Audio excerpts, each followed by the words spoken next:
Welcome to another great cooking class here at the Pastor's Pantry. I'm your host, Chef Sam Peters. Good to have you with us. This is one of our favorite classes to do. We do one of these at least once a month, and we call it date night. The menu changes all the time, but Joyce and I firmly believe that folks need to get out and have a date once in a while. And so we intentionally put these classes together so that you have an excuse to take your significant other and take them out to eat. And a great place to eat. And so tonight is no different. We are doing a date night class, and we're going to start off with a wonderful beef fillet. Before I get into that, I want to share with you something that we like to call the gospel of good taste. It involves two things that we're very passionate about. The first is that we believe that everything is about stewardship, that every good and perfect gift we have is given to us by God, and food is no different. Food is a gift. And so we want to try to teach you some things so that you can make every dining experience great at your house. These recipes that we're sharing with you today, they're going to be out there on our website. You can go out to our recipe tab and you can download those. If you have a tough time finding them, all you have to do is send us a message or an email. We will send them right back out to you. So you don't even have to take notes, just follow along. The second thing that we're passionate about is that we believe God created us to be in community with one another. We believe that because Jesus believed that. Jesus was constantly eating with other people and building relationships. And throughout Scripture, you see all these great and wonderful metaphors revolving around food. And food is a great metaphor for community. And so we want to try to help you do a great job with food so you can have a great dining experience at home. Because we believe that when we eat together, it's a sacred time and a sacred place. And we hope that makes a comeback at your house as well. Well, let's get into our meat. We've got about a 5-pound beef fillet here, and we need to trim it out, okay? When you're doing a reverse sear beef fillet, one of the great things about this is that it's so tender, you want to just melt in your mouth. But in order for it to be that way, we have to get all of the fat off, okay? So there's some fat and there's some silver skin. And so I've got a 5-pound beef fillet here, and I'm just going to very carefully trim away all the fat. I don't want to take away too much of the meat. That's the good stuff, okay? We want to trim away all of this fat. So just very carefully, just go through, trim it away.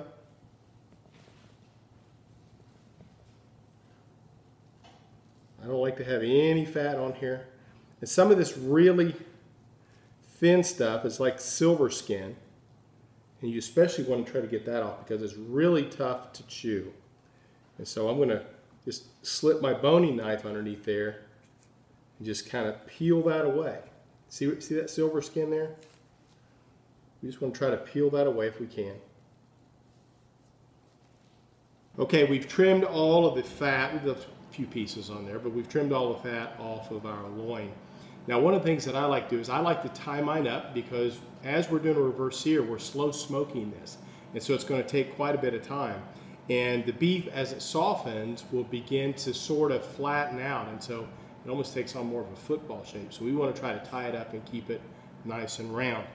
So we're just going to go ahead, and I like to kind of start in the middle. I kind of tie it where my portions are going to be. Gives me an idea of how many I'm serving. So we're going to start in the middle.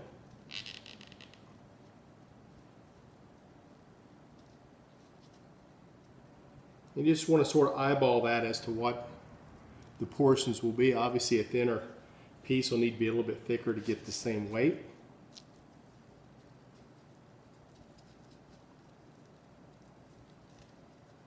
All right, now that we have our beef fillet all tied up, all trimmed out, now we want to season it. Now, my favorite seasoning, I don't do anything but use our Peppercorn beef rub for this. Back in the day, I used to put just salt and pepper. And then we created this great tasting beef rub. It's great on hamburgers, meatloaf, steak of all kinds. If it's beef, this goes really well with it. So we have those here in our culinary building, or you can also order them online out on our website. You can go out there to our products tab and get it there as well. But fantastic beef rub, and it's great for this. So we're going to go ahead and begin to coat our beef fillet. And we want to be generous with this because, again, as I say, every time I do smoked meats, You only get to season the outside, you don't get to season the inside. So go ahead and be generous.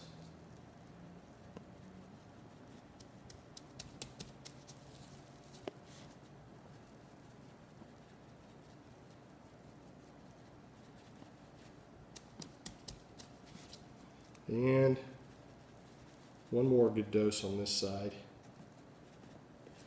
All right. And then I'm actually going to roll it around, and what's on the board, let's not let any of that go to waste. Let's season this really well. Okay, there is our seasoned up piece of meat. Now here's the method for reverse sear. This is what makes our steak so tender and so flavorful. We've got our Green Mountain Grill smoker going on outside, and it's we're going to set it to 250 degrees. In fact, let me do that. I got to get rid of my glove here. We actually have a Green Mountain Grill has an application, and we can go ahead and set that up for 250 degrees. So it's currently at 150, so we're going to kick that up to 250 degrees. All right, so we're going to kick that up to 250. We're going to put it on the smoker low and slow, 250 degrees. Probably going to take us roughly 3 hours, but as I've told you before, it's not important how long it takes, how long it takes. The important part is the internal temperature. So we're going to cook this until it reaches an internal temperature of 140 degrees. That's 5 degrees below medium. Then we're going to take it out, we're going to wrap it up, let it rest, and the internal cooking temperature will continue to rise to 145. So that residual cooking will continue to happen while it's resting. So it'll get up to 145 degrees. At that point, it'll be a perfect medium. Now, traditionally, when you get a steak at a great steakhouse, I'm talking about something that's nice and thick, and you order a medium steak, when you cut it, you're going to see just a small pink line in the middle, and that's usually our indicator of what a medium steak is. But the only part of that steak that's medium is that pink part. The rest of it's well done. But when you do a reverse sear steak, it's going to be pink edge to edge. Okay? It's a perfect medium. And so we're going to take this beef fillet, we're going to cut it in portions, and then we're going to sear it on a hot cast iron griddle for about a minute or so each side. Going to get it nice and hot until it perfectly sears. We're going to flip it over, sear the other side, and it'll be ready to go. And it is mouth-watering good. It's so tender you could really cut it with a spoon. So we're going to take this out on the smoker and again cook that at 250 degrees, and we'll show you what that looks like when we get it all done. All right, it's time for us to make our dessert for our date night class. This is one of my favorite desserts, and I know for a fact it is my son-in-law Jeff's absolute favorite dessert. It's super moist carrot cake with cream cheese frosting. This is actually a recipe that Joyce makes. We're going to let her mix it together. She knows just how it's supposed to feel. But let's go over the ingredients for our recipe. For this recipe, you'll need 1.5 cups vegetable oil, 1.5 cups white sugar, 4 eggs beaten, 3 cups grated carrots, 2 cups flour, ½ teaspoon of salt, 2 teaspoons baking soda, 2 teaspoons cinnamon, 2 teaspoons allspice, 1 cup chopped pecans, 1 cup raisins, and 1 teaspoon of pure vanilla extract. All right, all we're doing now is mixing our dry ingredients together in the bowl first. We're just going to whisk those together to make sure they're fully incorporated. And then we're going to set those aside for just a minute while we cream the oil and sugar together.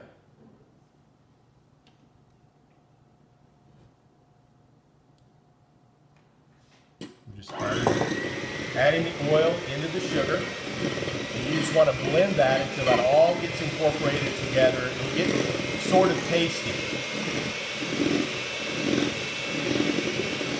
All right, now we want to add the eggs and the carrots.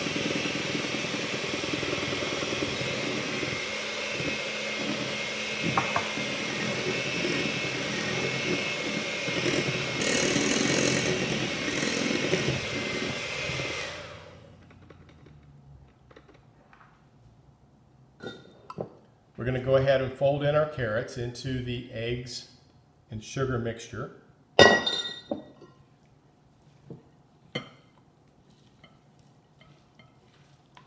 Be sure and get all of that incorporated down into the mixture.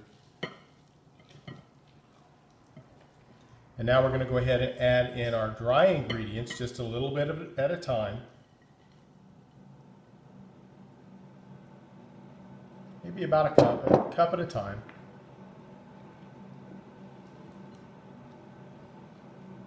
Now obviously you could do this on your stand mixer.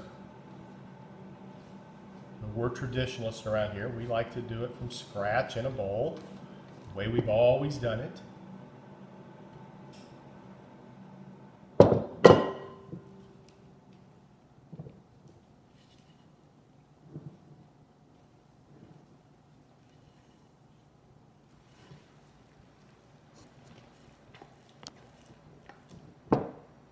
Once we get all of that incorporated, we're going to start blending in our nuts, raisins, and vanilla. Now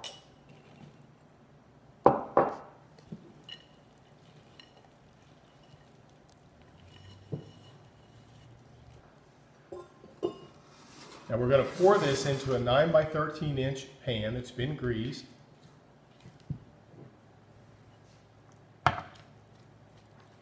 And you want your batter to look this moist. This is the first sign that you're going to have a very moist carrot cake.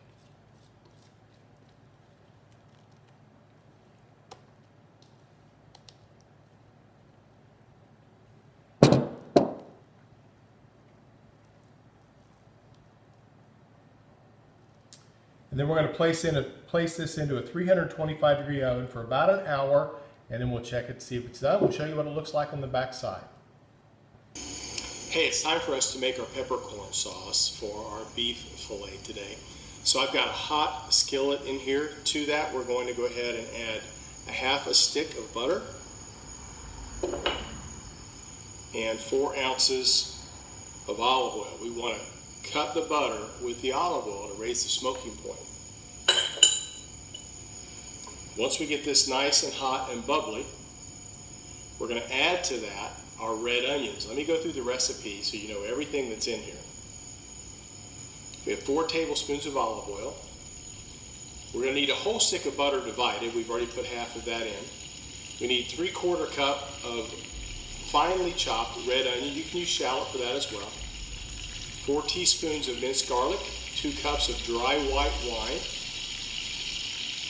4 cups of half and half or heavy cream, 4 tablespoons of Dijon mustard, and 2 tablespoons of peppercorn. Okay, so our butter is nice and bubbly. We're going to add our red onion to that. That's just finely diced or brunoise. You ever hear that term brunoise? That's what that means, finely diced. So we just want to kind of cook this around just for about a minute. Let our onion get soft. We're going to go ahead and throw our garlic in here as well. It's going to start to smell great in here. Wish you all could smell this.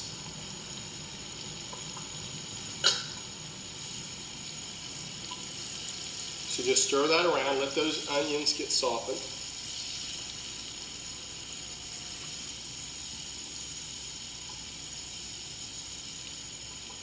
And then to that, we're going to add 1 cup of dry white wine. Now listen, don't use a wine that, it's 2 cups of dry wine, so don't use a wine you can't drink, okay?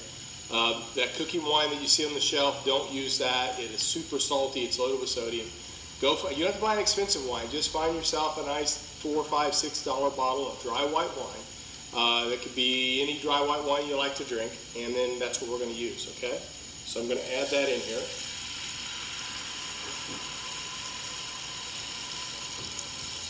Now we're going to have to cook this a while. I want to reduce this down. We're trying to concentrate the flavor of this sauce. So we're going to get this back up to a boil. I'm going to stir it occasionally, and we're going to reduce this down to about 6 ounces of liquid. All right, we've got a nice little boil going on our sauce. Again, we just want to kind of stir this occasionally. Cook it down to about 6 ounces. All right, our wine sauce has now reduced down to about 6 ounces. It took us about 5 or 6 minutes to get to that point. Now to that, we're going to go ahead and add our 4 cups of half and half.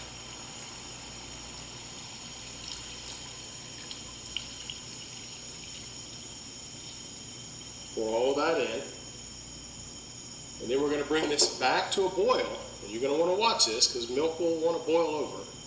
We want to bring it back to a boil, stir it to keep it from burning on the bottom.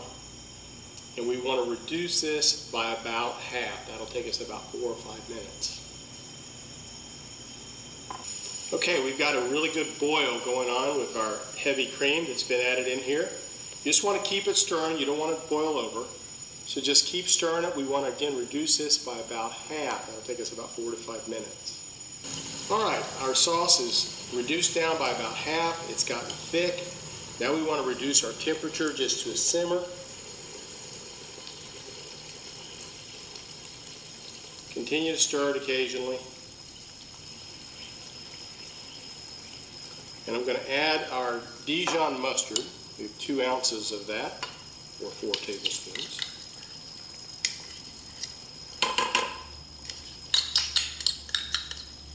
Joyce told me to quit tapping on things. Not going to happen.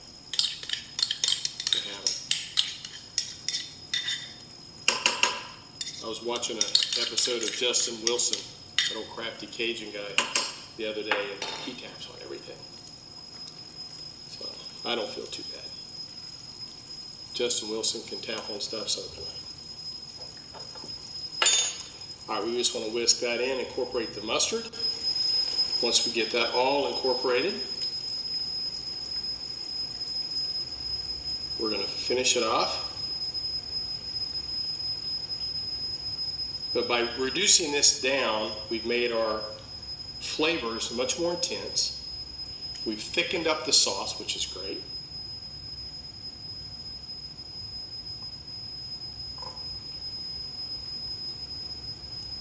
I'm just going to whisk that in. We'll try to get all that butter and oil incorporated in there. And then we're going to make it a little richer by putting in that other half stick of butter. This is going to really cream that out. It's going to add a richness to the sauce, make it silky smooth. Going to melt that butter down. Just going to take us about a minute to do that.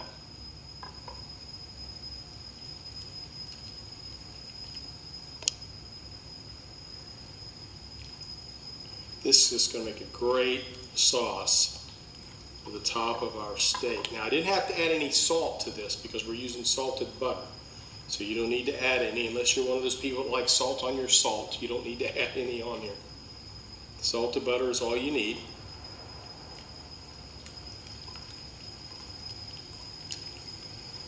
So our butter is all added in here. It's got a nice richness. It's nice and thick. That's the way we like it. Onion, garlic, cream, white wine, and then we're going to finish it off with some black and pink peppercorns. And we're just going to stir those into the sauce. And just the warmth of the sauce will warm those peppercorns through, and it's ready to go. We'll show you how this looks once we plate it here in just a little bit. Hey, it's time for us to make the cream cheese frosting for our carrot cake. We got it out of the oven and we've let it cool. And so now we want to get our frosting made. So in our bowl, we have 1 package of softened cream cheese and 1 whole stick of unsalted butter that's also softened. So I'm going to go ahead and start mixing that a little bit together. And then we're going to add the rest of our ingredients. I want to bring these together before I start adding everything else. Now you can do this with a mixer, this initial part, but trust me, when we get ready to add the next ingredient, you want to be real careful if you're using a mixer. Because what we have is 2 cups of powdered sugar. So we're going to add that in here slowly. It is really light and fluffy. So I'm just going to put in a little bit at a time. I don't want that to explode all over me here. And it just did.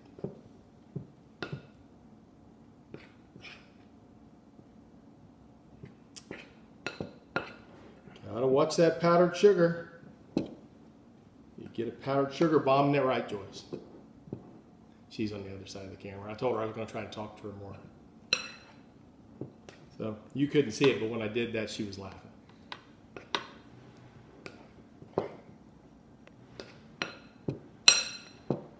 All right, we're going to put in some more of our powdered sugar. See if I can get some more on me here. I think there's a good chance of that happening. If I hold the bowl out here far enough, maybe it won't get me. Got some on my cake though. Let's move that out too.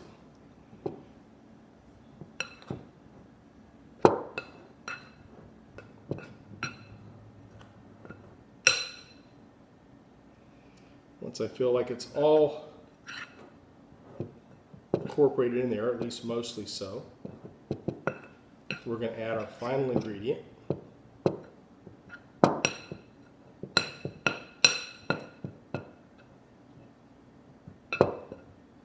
Just want to make sure that that powdered sugar doesn't want to blow up all over me again before I add it. I'm just using my bowl to kind of help force that powdered sugar into this frosting. All right, got most of it in. We're going to add 1 teaspoon of pure vanilla extract in here,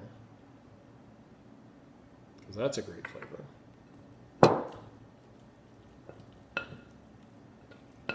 And then we just want to continue to mix until I control all that powdered sugar off of the bowl and incorporate it into our frosting.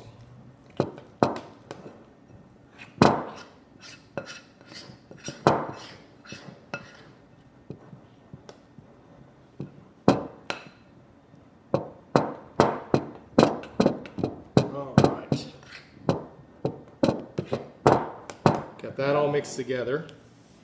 Now, there's our wonderful carrot cake. I'm going to go ahead and spoon this out a little bit across the cake.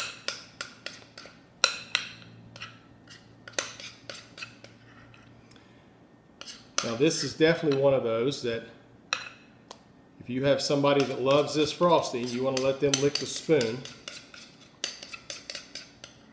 I love cream cheese frosting. Now, I'm not going to say I'm not going to lick this spoon, but I'm just not going to do it on camera. It is yummy. All right, we're just going to spread this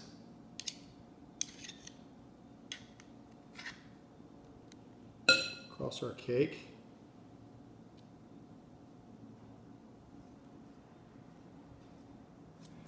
Yummy, yummy, yummy. Looks fantastic.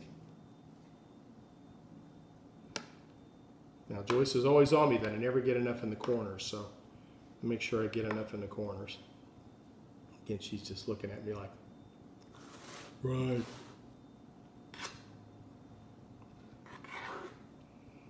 It's one of the things that we've missed in doing these classes is that she's on the other side of the camera. And she's not out here to banter with me back and forth. So we're going to try to do more of that, even though she's on the other side of the camera.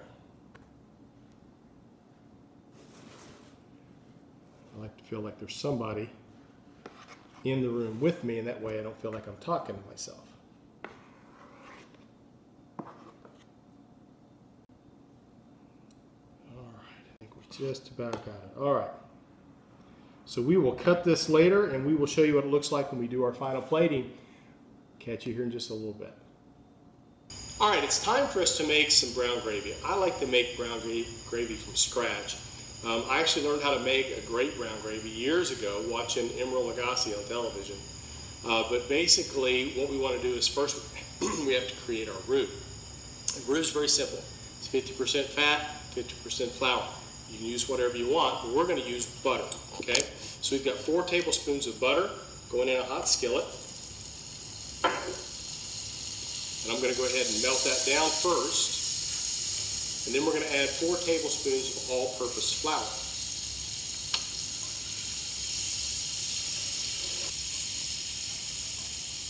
All right, we're going to sprinkle our flour over that. We're going to stir that in.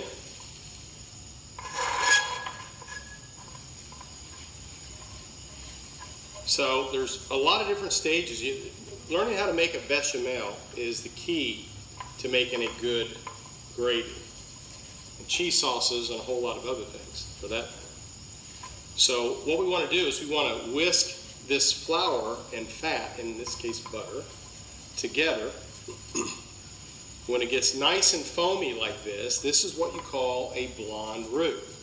So if you're looking just to make a white gravy, you could actually just cook this about another minute or so, and then you could start adding in your cream or milk. So you can see it's starting to darken up just a little bit. And that's what we want. We want to keep stirring it. But you want to watch your roux. You don't want to burn the roux. So we want to get this as dark brown as we can without burning the roux. Okay? So we're just watching. I've turned my heat down a little bit. At the same time, we are heating our milk on another burner behind me. Because you don't want to do all this work of getting a nice hot roux only to put cold milk in. And that's where a lot of people mess up when they make gravies. You know, we do the process of making the roux and we put in cold milk. Or we do it the other way around. We take hot milk and we put in cold butter and flour and try to make it. And then you just end up with lumpy gravy. Nobody likes that. So you can see my roux is getting nice and dark and our milk is getting heated. Joyce has brought that over so I can get to it here in just a second.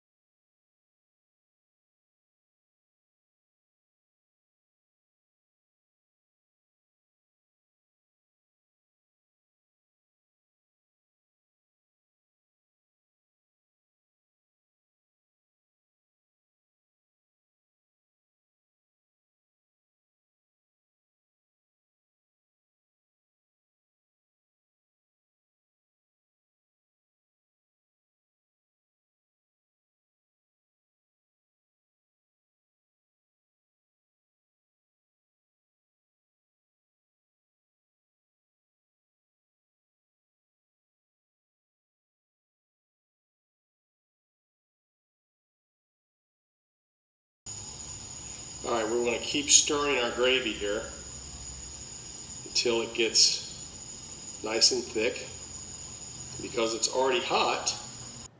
All right, now we're going to do our plating. So we have this wonderfully seared, reverse seared filet mignon. We've got some Brussels sprouts here. Let me tell you just real quickly, very simple to make. We didn't film a lot of this. We just drizzled it with a whole lot of olive oil and seasoned up with some salt and pepper to taste. 400-degree oven for about 45 minutes or so until they got nice and browned. To this is what makes it great. This is the part I want to show you. We're adding about 8 strips of bacon that we pre-diced and then fried crispy. It's got our bacon on there, and then we have a cup of dried cranberries. Okay. So all we want to do is we just want to stir those together. So if you've got kids maybe aren't super crazy, or even grown-up kids that aren't super crazy about Brussels sprouts, try this at home. You're really going to like the flavor. You've got the sweet, you got the bacon. I mean, bacon makes everything taste better anyway. So I'm going to put a little spoonful of this on my plate as well. All right, we'll get that out of the way. Yummy, yummy.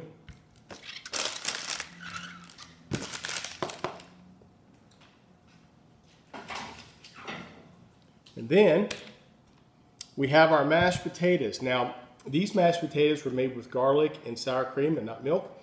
So you want to boil those for about 15 minutes in boiling water. They're tender enough. You don't have to cook them any more than that.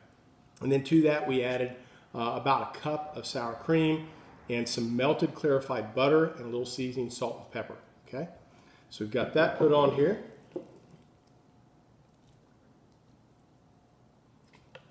So we have potatoes on here as well. Now to this, I'm going to add my gravy. I'll bring that on up. So we made our brown gravy earlier.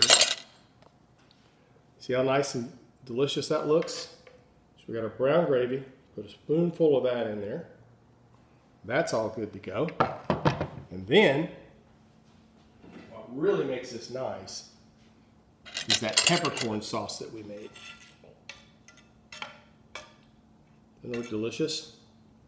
So I want to put a little bit of that on our steak as well.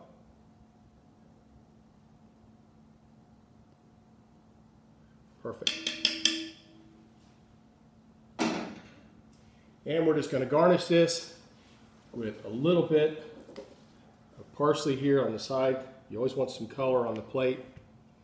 And we've got a little bit of green onion to go on top of our potatoes. Pretty, pretty. There you go, folks. I want to take a bite of my steak. Try it real quick. Don't really have a knife, but I'm going to try to just cut this. Got a little piece right here.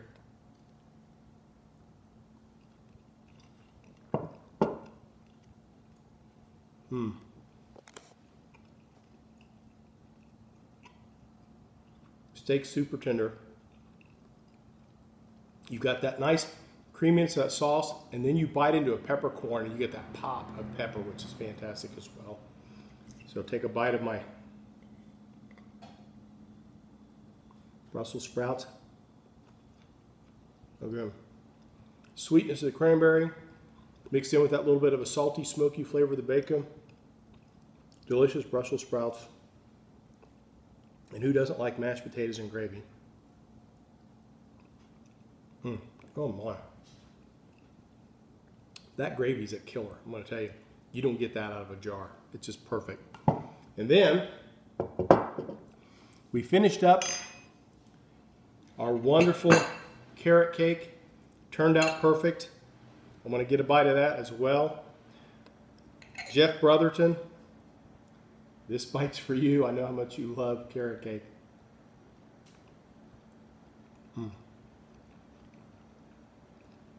Perfect, babe. Moist. Way I like it. That's delicious. Listen, y'all. Go out to our website. Go to the recipe tab. Pull up these recipes and make them at home. Okay? It's fantastic stuff. We want you to make them up, and then we want you to post them out on our Facebook page, and just tag us on that and let us brag on you. Now, here's what we need from you. We need y'all to start going out to our YouTube channel. It's the Pastor's Pantry - Sam Peters. You'll find me out there. But go out to our YouTube channel and subscribe, okay? We need to get our subscribership up, because then you get all the nice perks that YouTube offers. But I hope you guys will come back and join us for our next class. We've had a lot of fun cooking for you today. Go out and have some blessed cooking.